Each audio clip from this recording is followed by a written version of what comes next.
ಇವತ್ತಿನ ದಿನ ನಾನು ಜೀರಾ ರೈಸ್ ಜೊತೆಗೆ ಪನ್ನೀರ್ ಮಟರ್ ಮಸಾಲ ಮಾಡ್ತಾ ಇದ್ದೀನಿ. ಇದನ್ನು ಯಾವ ರೀತಿಯಾಗಿ ಮಾಡೋದು ಅಂತ ನೋಡೋಣ ಬನ್ನಿ. ಮೊದಲಿಗೆ ಇಲ್ಲಿ ಎಣ್ಣೆ ಹಾಕ್ತಾ ಇದ್ದೀನಿ.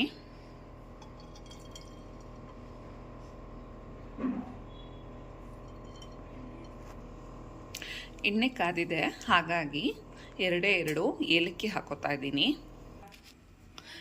ಚಕ್ಕೆ, 3 ರಿಂದ 4 ಲವಂಗ, ಪಲಾವ್ ಎಲೆ, ಅನಾನಸ್ ಹೂವು, 1 ಟೇಬಲ್ ಸ್ಪೂನಷ್ಟು ಜೀರಿಗೆ ತೊಗೊಂಡಿದ್ದೀನಿ. ಇದನ್ನೆಲ್ಲ ಹಾಕಿ ಸ್ವಲ್ಪ ಹೊತ್ತು ಚೆನ್ನಾಗಿ ಎಣ್ಣೆಯಲ್ಲಿ ಹುರ್ಕೋತಾ ಇದ್ದೀನಿ.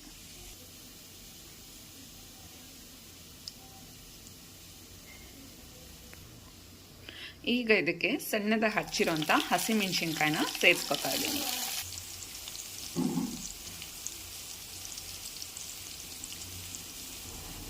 ಈಗ ಇದ್ರ ಜೊತೆಗೆ ಹಸಿ ಬಟಾಣಿನ ಸೇರಿಸ್ಕೊತಾ ಇದ್ದೀನಿ.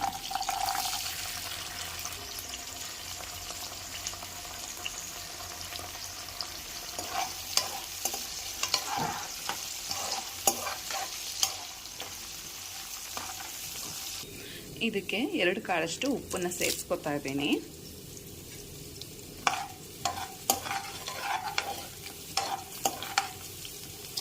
ಮತ್ತು ಈಗ ಇದೆಲ್ಲ ಆಗಿದೆ, ಹಾಗಾಗಿ ನಾನು ಇದಕ್ಕೆ ನೀರು ಸೇರಿಸ್ಕೊತಾ ಇದ್ದೀನಿ, ಬಿಸಿ ನೀರನ್ನ.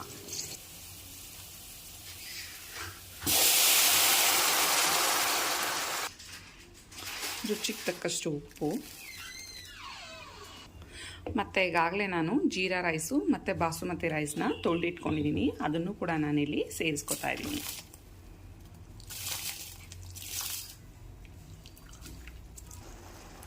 ಇಲ್ಲಿ 1:2 ರೇಷಿಯೋದಲ್ಲಿ ನಾನು ನೀರು ತೊಗೊಂಡಿದ್ದೀನಿ. ಮತ್ತು ಇದು ಕೂಡ ಆಗ್ತಾಯಿದೆ, ಹಾಗಾಗಿ ನಾನೀಗ ಲಿಡ್ನ ಕ್ಲೋಸ್ ಮಾಡಿ ಇದು ಸ್ವಲ್ಪ ಪೂರ್ತಿ ಅನ್ನ ಆಗಲಿ ಅಂತ ಹೇಳಿ ಇಟ್ಬಿಡ್ತಾ ಇದ್ದೀನಿ. ಈಗ ಆಲ್ಮೋಸ್ಟ್ 75% ಇಲ್ಲಿ ಅನ್ನ ಎಲ್ಲ ಆಗ್ತಾಯಿದೆ, ಹಾಗಾಗಿ ಇಂಥ ಟೈಮಲ್ಲಿ ನಾವು ತುಪ್ಪನ ಸೇರಿಸ್ಕೋಬೇಕಾಗತ್ತೆ.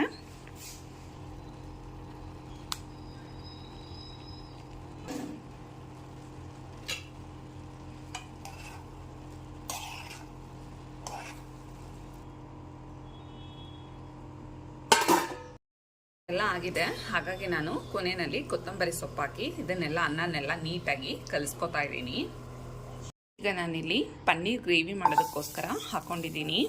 ಮೊದಲಿಗೆ ನಾನಿಲ್ಲಿ ಬೆಣ್ಣೆ ಹಾಕೋತಾ ಇದ್ದೀನಿ, ಇದ್ರ ಜೊತೆಗೆ ತುಪ್ಪನೂ ಕೂಡ ಸೇರಿಸ್ಕೊತೀನಿ.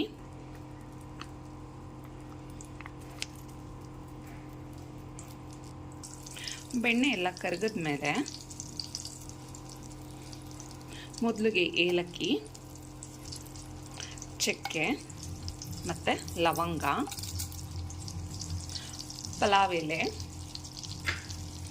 ಜೀರಿಗೆ ಇದೆಲ್ಲನೂ ಸ್ವಲ್ಪ ಹುರ್ಕೋಬೇಕಾಗತ್ತೆ.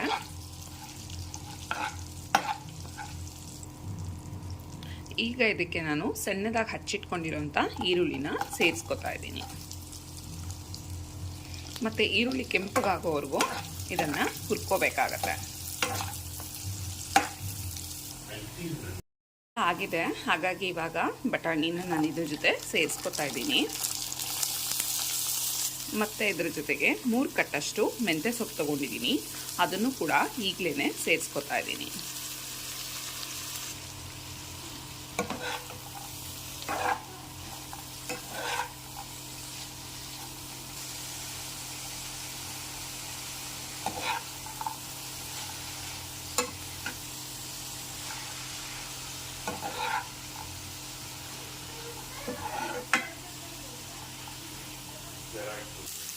ಈಗ ಇದೆಲ್ಲ ಆಗಿದೆ, ಹಾಗಾಗಿ ಇದ್ರ ಜೊತೆಗೆ ನಾನು ಶುಂಠಿ ಮತ್ತು ಬೆಳ್ಳುಳ್ಳಿ ಪೇಸ್ಟನ್ನ ಸೇರಿಸ್ಕೊತಾ ಇದ್ದೀನಿ.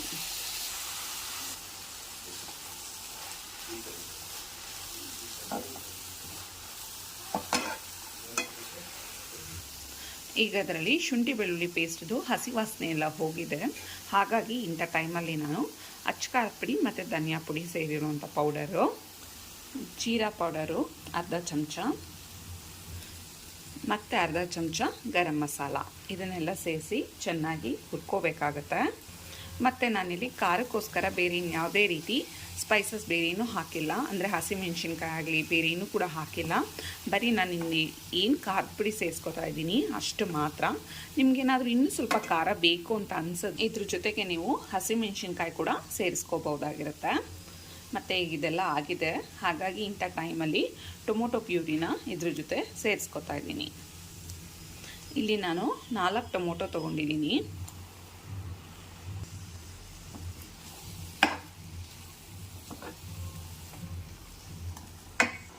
ಈಗ ರುಚಿಗೆ ತಕ್ಕಷ್ಟು ಉಪ್ಪನ್ನು ಸೇರಿಸಿ ನಾನು ಈ ಲಿಡ್ನ ಕ್ಲೋಸ್ ಮಾಡ್ತಾ ಇದ್ದೀನಿ.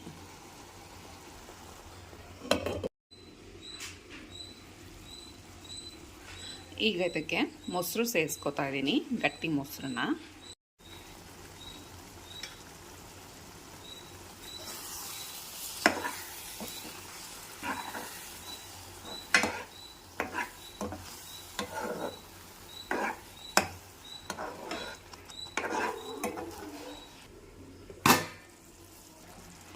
ಈಗ ಅದೆಲ್ಲ ಆಗಿದೆ ಗ್ರೇವಿ. ಮತ್ತು ಈ ಟೈಮಲ್ಲಿ ನಾನು ಪನ್ನೀರ್ ಸೇರಿಸ್ಕೊತಾ ಇದ್ದೀನಿ. ಇದನ್ನು ನೀವು ತುಪ್ಪ ಅಥವಾ ಬೆಣ್ಣೆನಲ್ಲಿ ಫ್ರೈ ಮಾಡಿಕೊಂಡು ಹಾಕೋಬೋದು ಅಥವಾ ಹಾಗೇನೂ ಹಾಕೋಬೋದು. ಆದರೆ ನಾನಿಲ್ಲಿ ಯಾವುದ್ರಲ್ಲೂ ಕೂಡ ಫ್ರೈ ಮಾಡ್ತಾ ಇಲ್ಲ, ಹಾಗೆ ಹಾಕೋತಾ ಇದ್ದೀನಿ.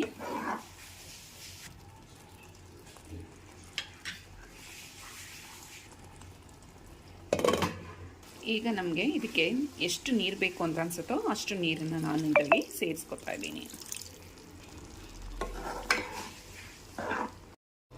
ಈಗ ಇದೆಲ್ಲ ಆಗಿದೆ, ಹಾಗಾಗಿ ಕೊನೆಯಲ್ಲಿ ನಾನು ಕಸೂರಿ ಮೆಥಿನ ಸೇರಿಸ್ಕೊಂಡು ಗ್ಯಾಸ್ ಆಫ್ ಮಾಡ್ತಾ ಇದ್ದೀನಿ. ಇದಕ್ಕೆ ಯಾವುದೇ ರೀತಿ ತುಂಬ ಅತಿಯಾಗಿ ಮಸಾಲೆ ಎಲ್ಲ ಇರೋದಿಲ್ಲ, ತುಂಬ ಮೈಲ್ಡಾಗಿರುತ್ತೆ ಮತ್ತು ತುಂಬ ಬೇಗ ಈಸಿಯಾಗಿ ಮತ್ತು ಟೇಸ್ಟಿಯಾಗಿ ಮಾಡ್ಕೊಳ್ಳೋ ಅಂಥ ರೆಸಿಪಿ ಆಗಿರುತ್ತೆ. ನೋಡಿ, ಕೊನೆಯದಾಗಿ ನಿಮಗೆ ಇದು ಈ ರೀತಿಯಾಗಿ ಬರುತ್ತೆ. ಮಾಡೋದಕ್ಕೆ ತುಂಬಾ ಸುಲಭವಾಗಿರುತ್ತೆ ಮತ್ತು ತಿನ್ನೋದಕ್ಕೂ ಅಷ್ಟೇ ತುಂಬಾ ಟೇಸ್ಟಿಯಾಗಿರುತ್ತೆ. ಯಾವುದೇ ರೀತಿ ಹೆಚ್ಚು ಮಸಾಲ ಬಳಸದೆ ಮತ್ತು ತುಂಬ ಕಡಿಮೆ ಟೈಮಲ್ಲಿ ಮಾಡೋ ಅಂಥ ರೆಸಿಪಿ ಆಗಿರುತ್ತೆ. ನೀವು ಒಂದ್ಸಲ ಮನೆಯಲ್ಲಿ ತಪ್ಪದೆ ಟ್ರೈ ಮಾಡಿ. ನಾನಿವತ್ತೊಂದು ದಿನ ಮಾಡಿರೋಂಥ ರೆಸಿಪಿ ನಿಮಗೆ ಇಷ್ಟ ಆಯಿತು ಅಂದರೆ ಮರಿದೆ ನನ್ನ ಚಾನಲ್ನ ಸಬ್ಸ್ಕ್ರೈಬ್ ಮಾಡಿ. Thank you.